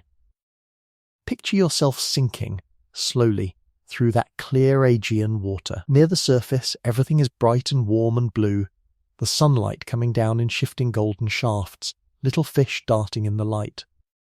And as you go deeper, the warmth fades, and the light fades, and the blue deepens and darkens toward green and then toward a dim blue-grey, and the world grows quiet and cool and strange. 50 meters down, the sun is only a pale glow far above you, and the seabed opens out below, a sloping bottom of sand and rock and drifting silt. And there, half buried, softened by 2,000 years of sea, lie the remains of the wreck. The great storage jars that once held wine and oil, now furred with growth and home to small creatures. The scattered fragments of the cargo, and once, of course, the statues, the bronze youth and the marble figures, lying tumbled in the silt exactly as the frightened diver first saw them, looking for all the world like a field of the fallen dead. It's a solemn place, a shipwreck. It's a kind of accidental tomb. Somewhere on that ship, when it went down, there were people. Sailors, perhaps merchants, perhaps passengers, perhaps enslaved people being carried along with the cargo. When the storm took the ship and drove it onto the rocks of Antikythera and sent it to the bottom, they went down with it. We don't know their names, we don't know their stories, but in the more recent expeditions to the wreck, divers have even found human bones down there among the cargo. The remains of someone who died on that ship 2,000 years ago and has lain in the deep ever since. It gives you pause. All of this, the treasures, the statues, the incomparable machine, came to us because a ship full of living people met its end in a storm. The wonder and the tragedy are bound up together, as they so often are. Let me tell you, while we're down here in the quiet blue, about the long afterlife of the wreck, because the divers of 1900 were not the last to visit it. The Antikythera wreck has drawn people back again and again across more than 100 years, like a deep and patient magnet. In the middle of the 20th century, a famous French ocean explorer, the man who did more than anyone to bring the undersea world to ordinary people with his diving gear and his films, came to Antikythera with his ship and his crew and his cameras, and dived on the wreck, and brought up more finds, coins and jewellery and fragments of the cargo, and pieces that helped date the ship more precisely. And in our own century, teams of archaeologists have returned once more, with technology the sponge divers could never have imagined, with closed-circuit rebreathers that let a diver stay down safely for far longer, with underwater robots and mapping equipment, and even, in some expeditions, an extraordinary armoured diving suit, a kind of wearable submarine. That lets a person walk on the seabed at depths that would kill an ordinary diver, breathing normal air at normal pressure inside a rigid shell, immune to the bends that crippled the men of 1900. And they are still finding things. That's the wonderful part. More than 100 years after the first discovery, the wreck of Antikythera has not given up all its secrets.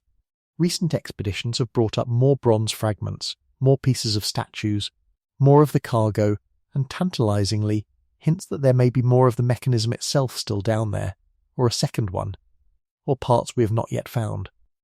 The seabed is vast and the silt is deep, and a shipwreck 2,000 years old does not surrender itself all at once. So even now, in our own time, divers descend into that same green gloom, hovering over the same slope of sand and stone where the frightened sponge diver first saw his field of bodies, searching, patiently, for whatever the sea might still be willing to give. I find that a beautiful thread to hold, that the story isn't over, that right now, as you lie here drifting towards sleep, the wreck is still down there in the dark, and people still go to it, still hoping, still searching. The mystery is alive, it's still being written. But let's not stay in the sad place, nor even in the cold. Let's rise back up, out of the dark and the deep, up through the greening water, up toward the light and the warmth and the surface, and let's think instead about the world above the water, the living world of the people who made and used our machine. Imagine the workshop where it was born, A room, somewhere in the Greek world, perhaps on Rhodes as we guessed, a craftsman's workshop, full of the smell of hot metal and oil and sawdust. There would be a hearth for melting and casting bronze, and the ruddy glow of it, and the ring of small hammers on metal. There would be sheets of bronze, and files, and little chisels and calipers for measuring, and the master craftsman bent over his workbench in the good light of a window, cutting, by hand, by eye, with unimaginable patience, the teeth of a gear wheel.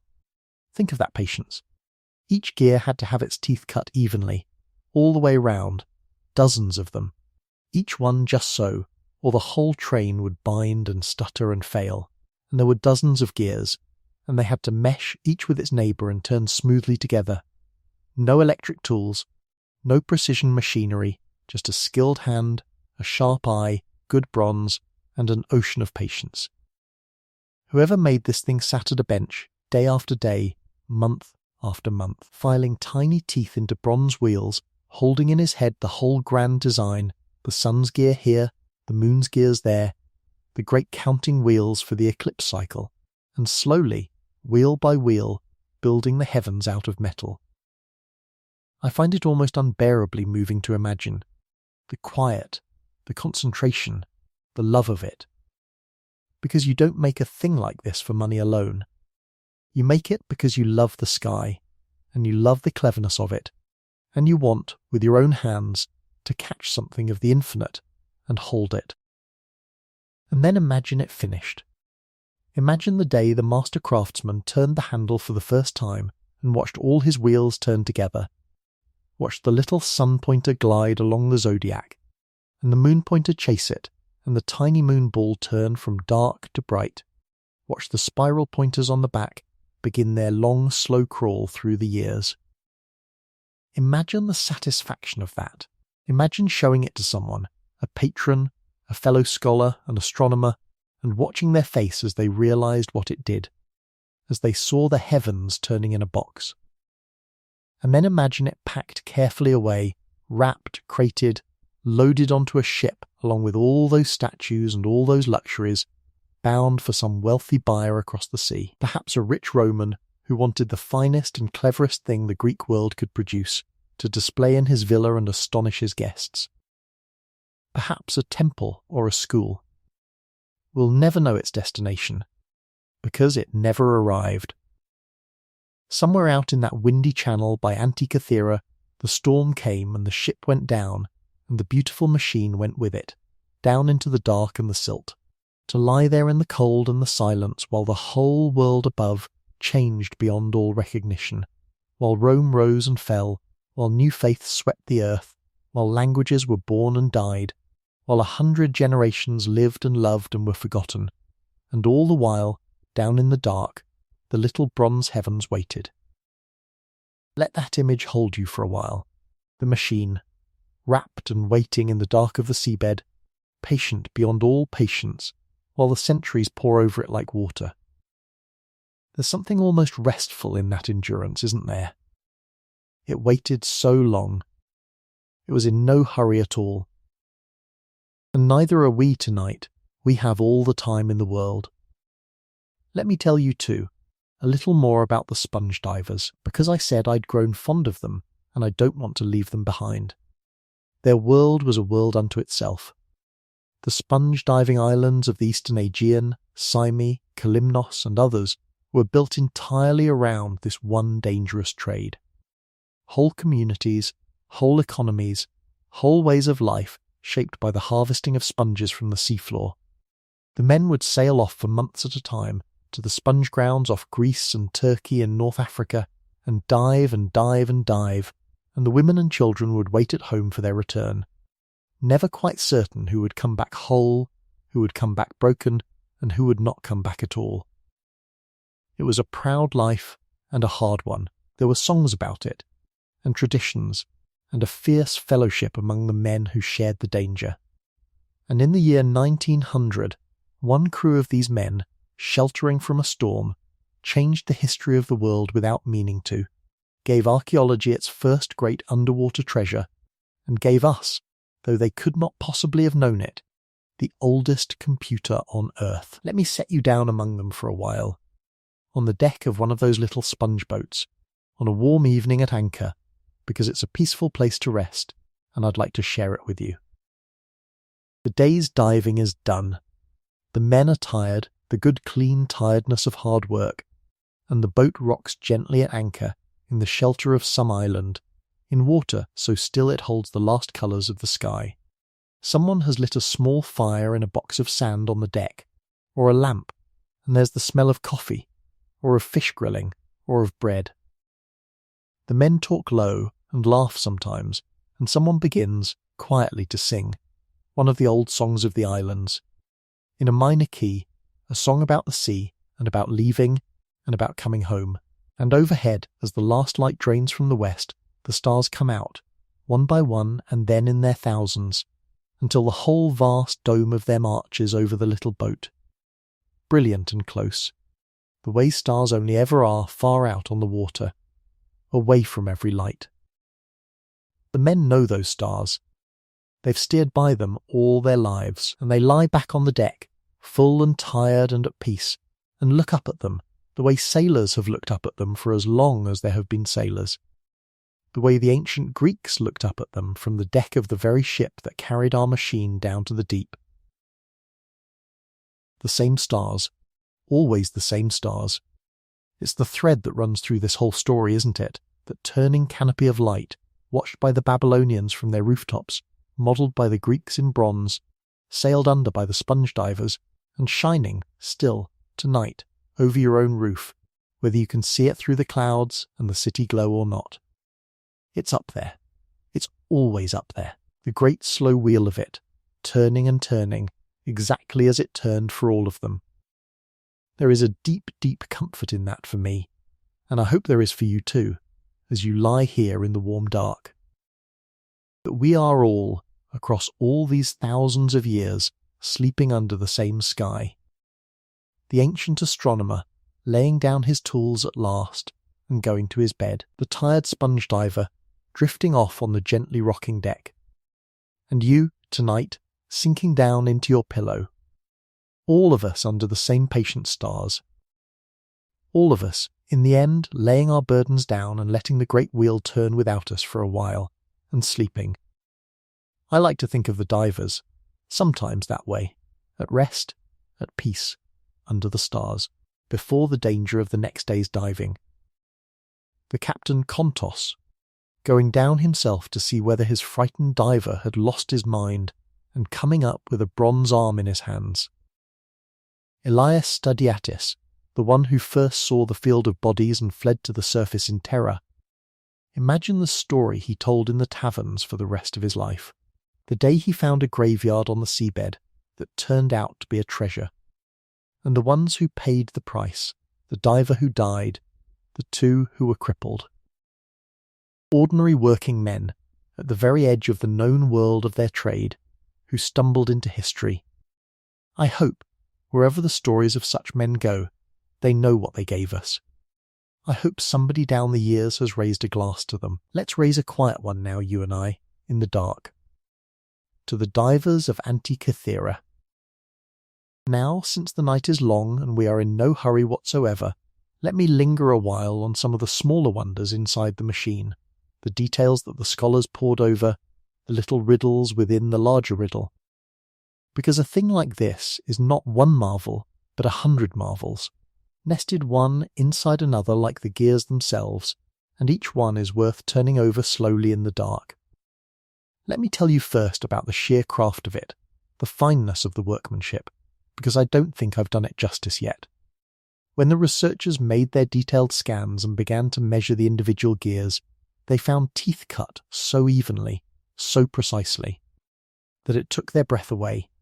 The gears were made of bronze, an alloy of copper and tin, hammered and cast and then cut by hand, and the largest of them was perhaps 13 or 14 centimetres across, about the width of a saucer, while the smallest were tiny, no bigger than a coin. And the teeth on these wheels were minute, triangular, cut at a consistent angle, spaced with a regularity that speaks of enormous skill and enormous care. Think of trying to cut by hand a wheel with 223 evenly spaced teeth around its rim, because one of the gears in the eclipse mechanism had exactly that many, 223, a number chosen because it matches the number of lunar months in that great Saros cycle of eclipses. 223 teeth, each one filed by hand, each one needing to be just right, or the whole eclipse prediction would drift and fail. It staggers the engineers who study it. Some of them, in trying to reconstruct the machine, have used modern tools and modern precision and still found it a demanding piece of work. The ancient maker had none of that. Only hand, and eye, and patience, and genius. And here's a thing I find delightful. The numbers of teeth on the gears are not arbitrary. Every single one was chosen to capture some fact about the heavens. That gear of 223 teeth for the eclipse cycle. Another gear with a curious number, chosen to relate the year to the Metonic 19-year cycle.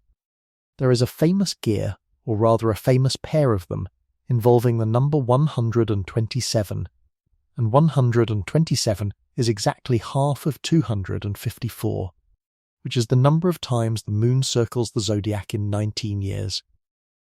Do you see how it works? The maker didn't just pick pretty numbers, he read them off the sky. He took the great cycles that the astronomers had measured, 19 years here, 223 months there, and he translated each one into a count of teeth, so that the wheels, turning, would act out those very cycles. The whole machine is written in a language whose alphabet is the whole numbers, and whose grammar is the meshing of gears, and every word of it was copied faithfully from the Book of the Sky. Let that turn over slowly in your mind. Numbers from the heavens cut into bronze as teeth. The sky transcribed into metal. There's a strange poetry in it that I never tire of. Now let me tell you about the front of the machine again, because there's more to it than I first let on, and it touches on one of the loveliest open questions of all.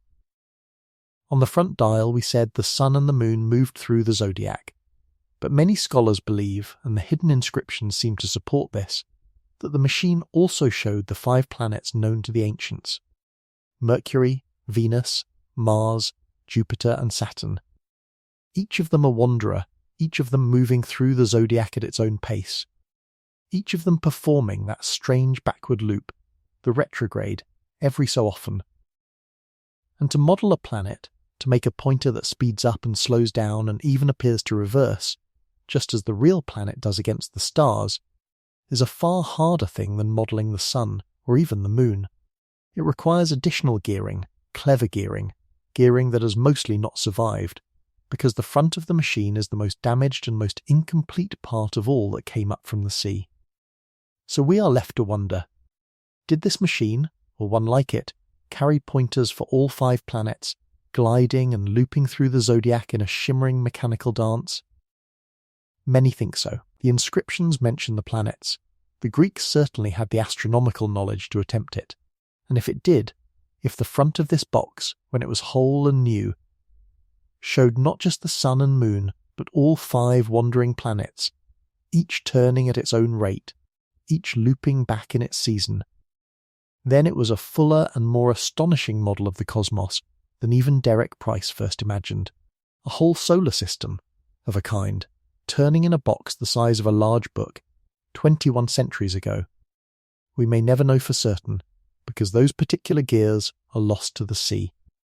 And I've made my peace with that, lying here in the dark. Some things the sea keeps. Some questions stay open. And an open question, held gently, is a soft and pleasant thing to fall asleep beside.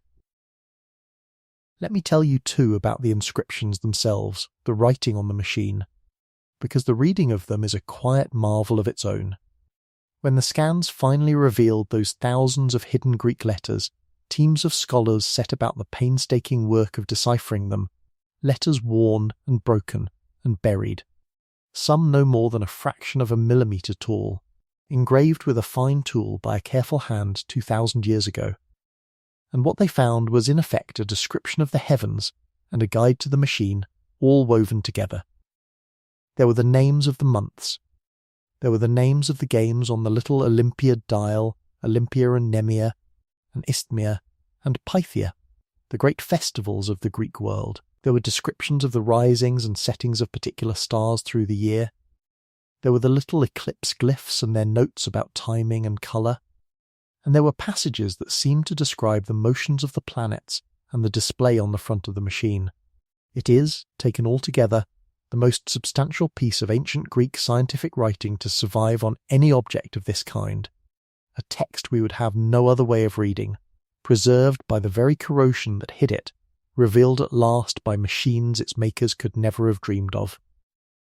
The words of an ancient scientist, describing his model of the world, waiting patiently in the dark for 20 centuries until we learned how to listen. I think about the hand that wrote those letters, bent over the bronze in the good light of a window, engraving those tiny careful characters, one after another, explaining to some future reader, never dreaming that reader would be us, so impossibly far away in time, how to understand the heavens turning in the box. That hand has been dust for 2,000 years, and yet here we are, reading its words. There's that intimacy again, that tenderness across the centuries. It gets me every time. Let's rest a while here, in the company of that patient engraving hand. There's no need to hold all these details. They're just soft things to drift among. The fine-cut teeth, the numbers read off the sky, the lost planet gears, the tiny hidden words. Let them settle around you like snow settling on a quiet field, covering everything softly, muffling the world, making it still. Breathe slow. Sink deeper. We have all the time there is. Let me take you somewhere else now, somewhere restful, and tell you about the great watchers of the sky whose knowledge made the machine possible. Not the Greeks alone, but those who came before them, whose patience across the centuries laid the foundation for everything. I mean the Babylonians, the astronomers of ancient Mesopotamia in the land between the rivers, in what is now Iraq, who watched the heavens with a devotion that is almost hard to comprehend. Picture them on the flat plains of Babylon, thousands of years ago, on the rooftops and the great step towers, watching the sky night after night after night. For century upon century, generation upon generation, they kept records.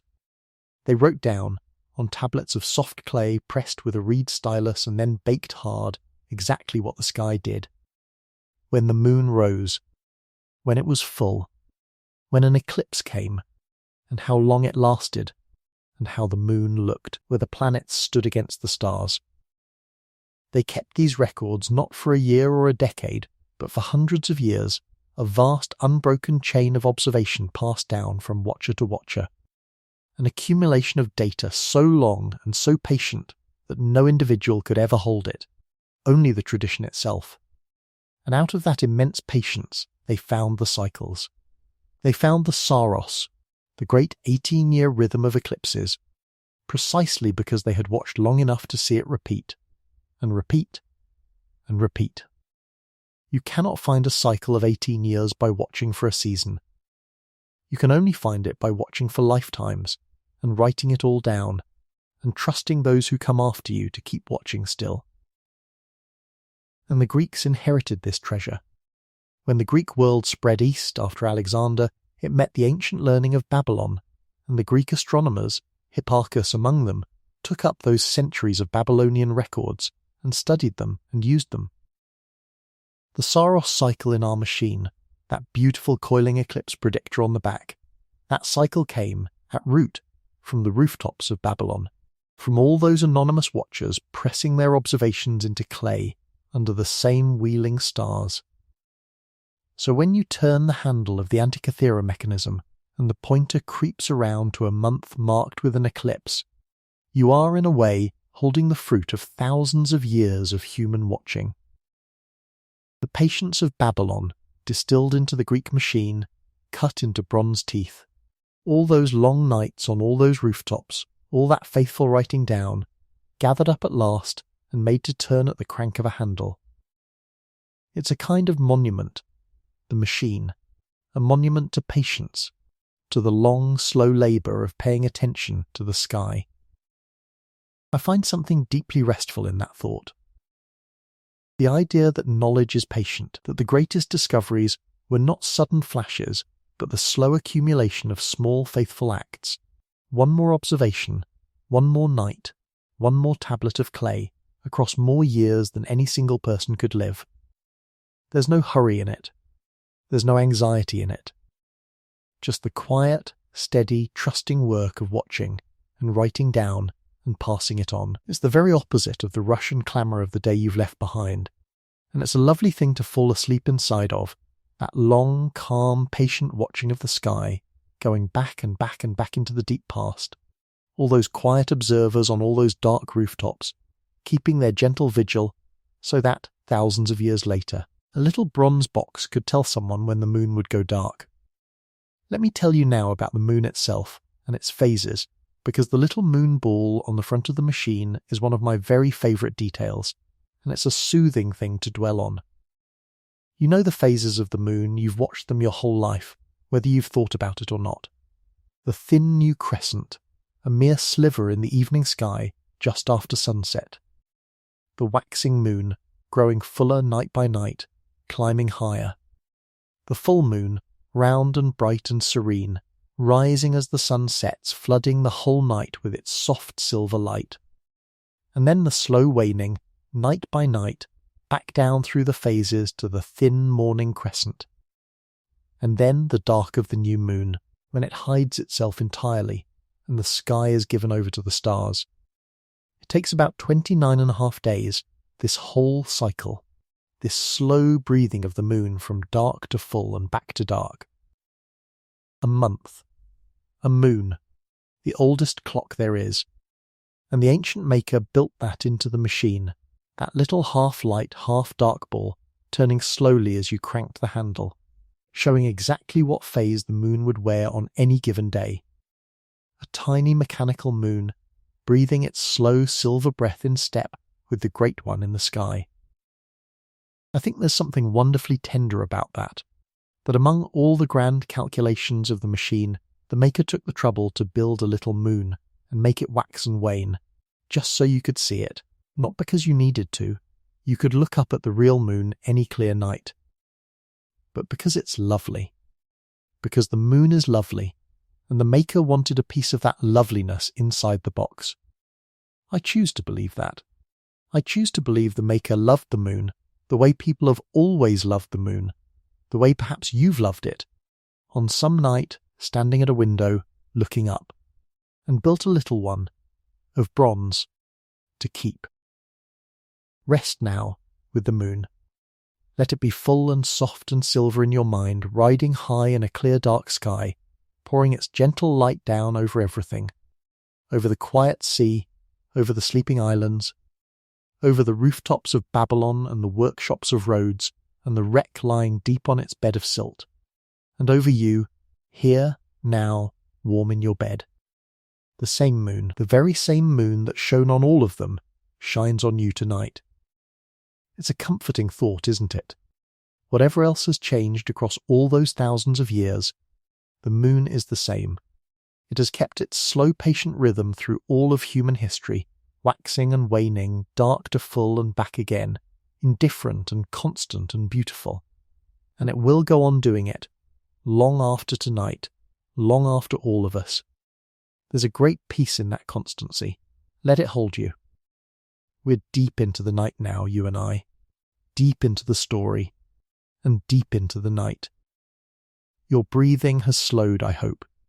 Your body has grown heavy and warm and still, and that's exactly right. That's exactly as it should be. If you're still with me, drifting in and out, catching a phrase here and losing one there, that's perfect. You don't need to follow every word. My voice is just a soft thread running through the dark, and you can hold it lightly or let it go, whichever feels better. Everything I've told you tonight is still true whether you remember it in the morning or not. The machine is still there, behind its glass in Athens. The wheels are still after 2,000 years. The mystery is still gently, patiently unsolved. let me gather up the story, softly the way you'd gather up a blanket, and lay it over you once more, in case you drifted through parts of it. Because I like a gentle recap, and I think you might too, here in the small hours. There was a ship, long ago in the last century before Christ, heavy with the treasures of the Greek world, sailing through the windy channel by a little island called Antiquity. And a storm took it, and it went down, and everything on it sank into the dark and the silt of the seabed, and was lost and forgotten for 2,000 years. And then, in the very first year of the 20th century, a crew of Greek sponge divers, sheltering from a storm of their own, chanced upon the wreck. They saw a field of bronze and marble figures on the seabed that looked, in the green gloom, like a heap of the drowned dead. And they brought up treasures, beautiful statues, a bronze youth of exquisite grace, at terrible cost to their own bodies. And among the treasures, unnoticed, they brought up a lump, an ugly, corroded, greenish lump that looked like nothing at all. And the lump cracked open, drying in the museum, and revealed inside it gear wheels. Precision gears, in a 2,000-year-old object, a thing that should not have been possible. And for 50 years no one could quite make sense of it. And then a patient man named Derek Price took X-rays of it, and saw dozens of gears nested inside, and understood, correctly, that it was a calculating machine, a geared model of the heavens. And then, in our own age, others came with vast scanning machines, and read the hidden writing on it, and counted every tooth on every wheel, and understood at last, in full, what it did. And what it did was this. It modelled the cosmos. You turned a handle, and the sun and the moon moved through the zodiac on its face, and the little moon ball turned through its phases, and on its back spiral dials tracked the great cycles of time, the 19-year reconciliation of sun and moon, the 4-year drumbeat of the Olympic Games, and, most wondrous of all, the long coiling cycle that let it predict, years in advance, the darkenings of the sun and the moon. Eclipses foretold by a bronze box, in the hands of the ancient Greeks.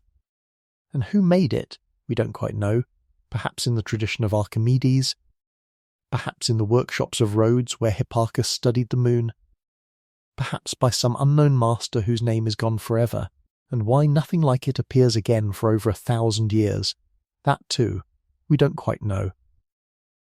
It stands alone in history, this little machine, a peak of ingenuity with no clear foothills leading up to it, and a long silent valley on the far side. That's the whole of it.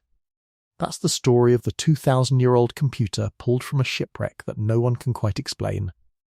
And it's true, every word of it, which is the most wonderful thing about it. Now, there are 1 or 2 more soft thoughts I want to leave with you, before I let you drift all the way down into sleep, because I promised you a long night's worth of company, and I mean to keep that promise. So let yourself sink a little deeper still, and let me just talk, quietly, while you go. I've thought a great deal over the years about why this particular story moves me so. There are plenty of ancient wonders after all, pyramids and temples and lost cities. But this one is different, and I think I finally understand why. It's because the Antiquity mechanism is a mind. Not a monument, not a tomb, not a temple raised to a god, but a mind, made visible. When you look at it, you're not looking at power or wealth or faith. You're looking directly at how someone thought. At the shape of an ancient person's understanding of the universe, cut into bronze and made to turn. The gears are a picture of their picture of the cosmos. To read the machine is to read a mind that stopped thinking 2,000 years ago, to reach across all that time and touch, quite directly, the intelligence of a person who is otherwise utterly lost to us. We don't know their name or their face or a single thing about their life. But we know how they thought the heavens moved. We have their thought itself, running in bronze, still ready to turn. There's an intimacy in that which I find almost overwhelming and almost unbearably kind. It's the closest thing to time travel we have. Turn the handle, and you are, in a real way, thinking their thought alongside them. And it teaches us something. This little machine, Something I think is worth carrying with you into sleep. It teaches us not to be so sure of ourselves, not to be so certain that we are the clever ones and the past was full of simpletons. For 100 years, people looked at that lump and told themselves it couldn't be what it plainly was, because it didn't fit their idea of what the ancients were capable of. Their certainty made them blind. The truth was right there, cracked open in front of them, gears and all, and their confidence that the ancients couldn't have done that kept them from seeing it. And when they finally set that confidence aside and simply looked, really looked, with open eyes and open minds, the past turned out to be far richer and cleverer and stranger than they had ever allowed themselves to imagine. I find that a comforting thought, oddly, as I'm falling asleep. The idea that the world is deeper than we think, that there are wonders still waiting, in the sea and in the earth and in the dusty drawers of old museums, patient as the mechanism was patient, waiting for us to be humble enough and curious enough to find them, that the story of the past is not finished, and the story of what human beings are capable of is not finished either, that there is always more than we know. It's a good thing to fall asleep believing. And who knows, perhaps somewhere out there right now on some seabed, in some channel between some islands, there lies another one, a sister to our machine, or a cousin, or a rival made by another workshop, resting in the dark and the silt, keeping its own 2,000-year silence, waiting for its own storm-driven divers, its own patient scholars, its own vast humming scanning machine to finally read its secrets and let it speak. I like to think there is. I like to think the sea still has wonders in it that would stop our hearts. And I like to think that someday, some quiet, unremarkable afternoon, someone will find one, entirely by accident, sheltering from a storm. And even if no other machine is ever found, even if ours remains forever the only one, the sole survivor, the single voice speaking to us out of that lost tradition, it is enough. It is more than enough. Because it tells us the tradition existed.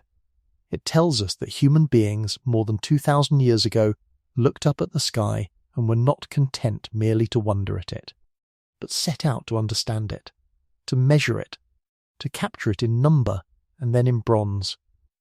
It tells us that the impulse that would one day build clocks and telescopes and computers and send machines to the planets was already there, already alive, already turning at the crank of a handle in some quiet workshop by the Aegean. Long before anyone imagined such things were possible, we are the inheritors of that impulse. Every clock on every wall, every calculation, every model of the heavens we have ever made, all of it is in a sense the far-off children of that little bronze box. It is a beginning we thought we didn't have, a grandparent we didn't know we possessed. And it waited, patiently, at the bottom of the sea to introduce itself, but that's a story for another night. For now, there's just this warm bed, this quiet dark, this slow and easy breathing. The story is told, the machine is safe behind its glass, and the divers are at rest, and the ancient astronomers have finished their long watch, and the stars are turning overhead exactly as they turned that night the ship went down, exactly as they'll turn 1,000 years from now. Everything is where it should be. Everything is accounted for. There is nothing left for you to do tonight but sleep. So let go now. Let go of the day behind you and the day ahead. Let your body grow heavier and heavier, sinking down into the soft dark like the machine sinking gently to the seabed, coming to rest, at peace, in no hurry at all. Feel how heavy your arms have become, how heavy your legs, how warm and still and safe you are. Your breathing is slow and deep and even, in and out, like small waves on a calm shore, like the slow turning of an ancient wheel. There is nothing to solve. There is nothing to remember. There is nothing to do but drift, down and down, into the quiet, into the dark, into sleep. I'll stay here with you a while longer, my voice growing softer and softer, fading like the light fades in the deep water, until you can't quite tell whether you're hearing it or dreaming it, and it doesn't matter at all which it is. The wheels are turning, the stars are turning, you are turning, slowly, gently towards sleep. Rest now, rest deeply, rest well. Good night, sleep well. I'll be here, and the old machine will keep its patient time, and the sea will keep its wonders, and all of it will still be here in the morning when you wake, gently, in the light. But not yet. Not for a long while yet. For now, just sleep.